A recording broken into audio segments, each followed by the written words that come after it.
Hello YouTube and welcome to another Ships of Naval Action, and today we will be looking at the DLC ship Requin. I don't know if I'm pronouncing that correctly or I'm just butchering the French, but Requin was originally designed in Naval Action by, I'm assuming, by the French chebec Requin of 1751.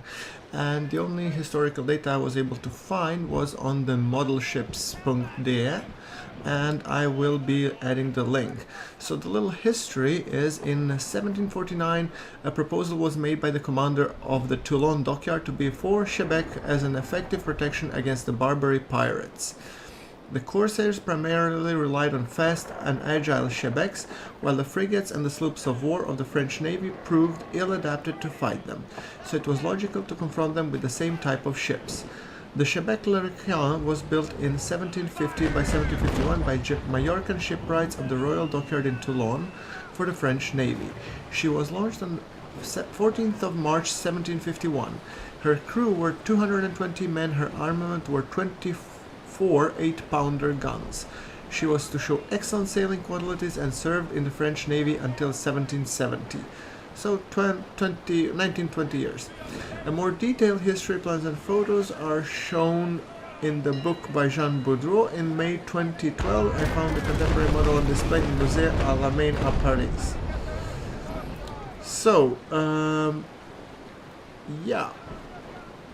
When we take a look at the comparison of the Requin towards its ships, and since its battle rating is of 100, equaling Rattlesnake Heavy, if we compare it with the Rattlesnake Heavy, it is much faster in almost all points of sail except from downwind. So actually the half, if you count from, sailing abreast or to the wind, if you count sailing like at 90-degree angle and back to the 0-degree angle and to -90, this ship has much finer sailing qualities than the Rattlesnake or any other, because it has the type of sails which it has. So sailing into the wind and until like halfway sailing a crosswind.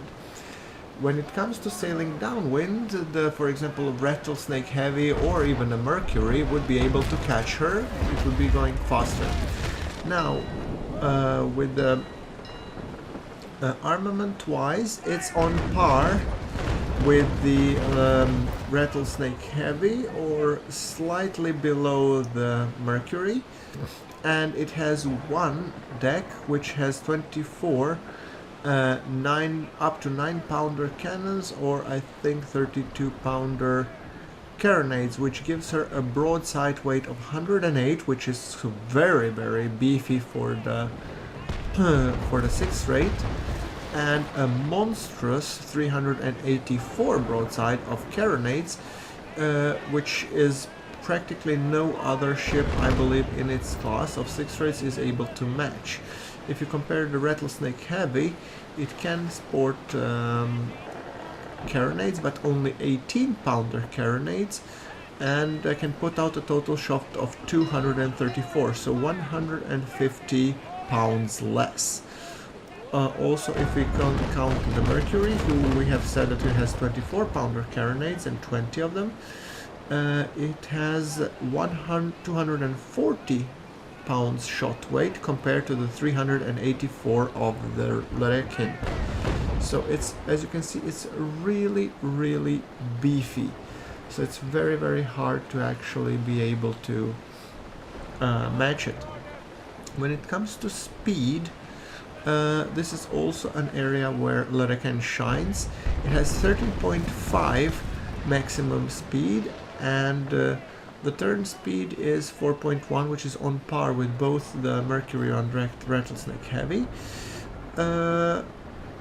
And the acceleration is a bit faster than all the other ships.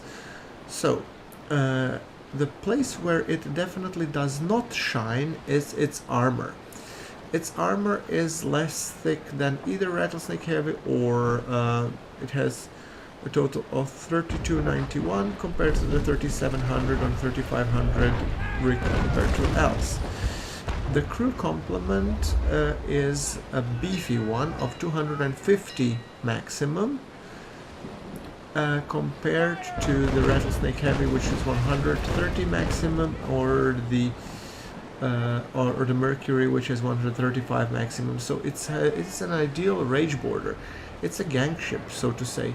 It is fast, it is agile, it runs around the enemy, it has a very good shot power, and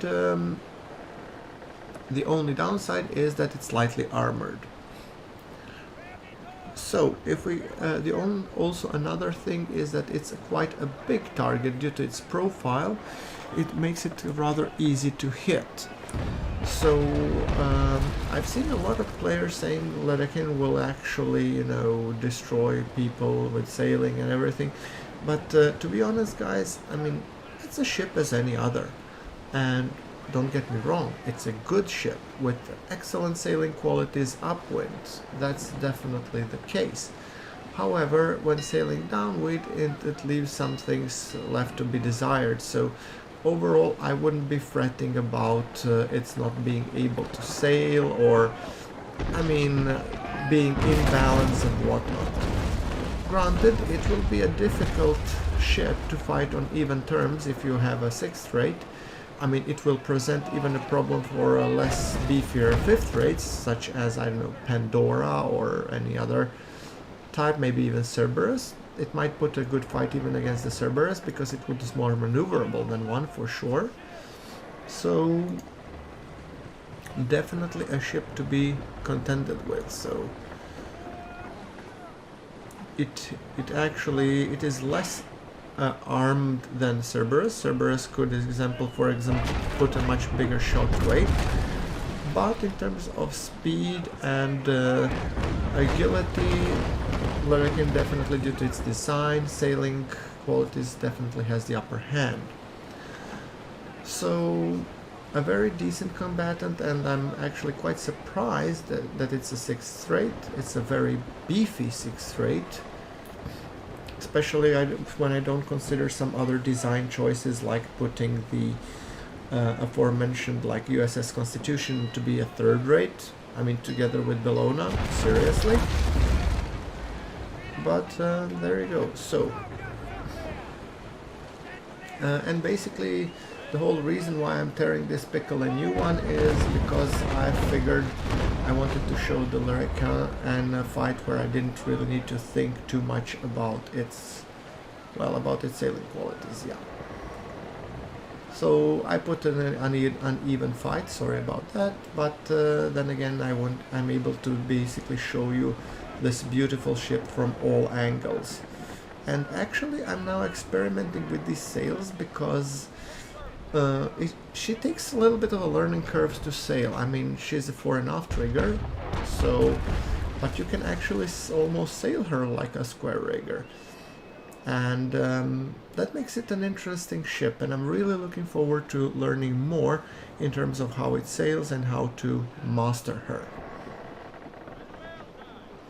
Her definitely weakest point, if you are being attacked by the Requin, the easiest thing that I would recommend, and I'm guessing that this would happen a lot because a lot of, you know, newbie players that don't want to be really investing the time or whatnot, or just some older players, or, I mean, take the Requin because of her sailing qualities, but the way to fight her is actually don't run from her, but fight her.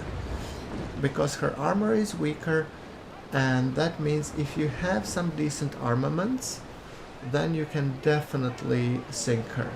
Don't let yourself be boarded, and don't play the shooting the masts game, because it will take a while to shoot her masts. She does have a decent mast, but my advice, just shoot for the holing and sinking her. That would be my tactic of fighting the Requin.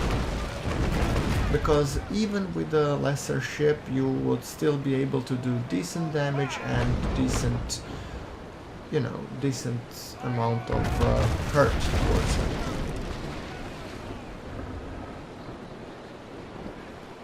Right. That being said, let's just do another broadside. I'm hoping to being able to take this pickle's side.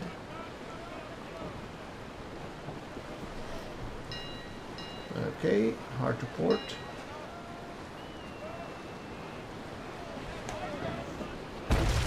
Also, when it comes to the armament of Requin, we should also point out its bow chasers. It has a total of 4 bow chasers, but those are those 2-pounder guns. Guys, I honestly don't see them doing any damage, but rather just stacking the enemy so that he stays in the fight.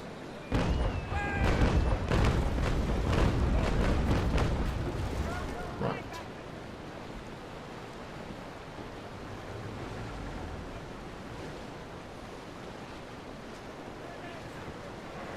Okay, hard to port.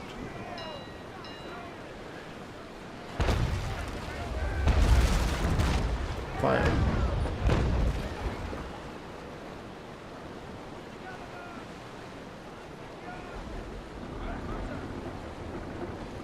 There we go. Turning ever so slightly in Joseph, and let's fire.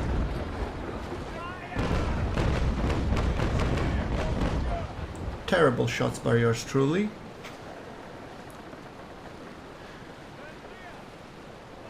And just to say, I mean, this I've gotten this DLC, well, as a different friend, but ultimately, if I would have to consider one ship to purchase as a DLC, this would definitely be it, because it gives you an advantage. Granted, it might be an unfair advantage thought by some players, but then again, if you have taken the Master and Commander exam, you know how to sail it, and if you're enjoying the pirate lifestyle, or if you're a commerce trading, that one would be definitely better than the Pandora that we have reviewed a couple of episodes ago. So, that being said, okay, let's fire up the broadside here. Oh, we hit his pump. Boo-hoo. And we managed to pull off a shock. Good. Which means our fight should be coming to an abrupt close. Oh, ouch. And as you can see how easily my armor goes down. Look at that. I've lost half of my portside armor fighting a pickle. I mean, seriously. So that gives you an idea how really weak this ship's armor is. And see, if you're, sailing it from that perspective, you know what to do. Just the best attack is counter-attack. Get in close, fire at her broadsides, and my advice is fight her on the broadsides, don't try to stern rake her, because she's too thin and elegant to be done so. But she has quite of a, port or starboard side signature, making her a rather beefy target compared to your 5th or to your 6th rate. So yeah.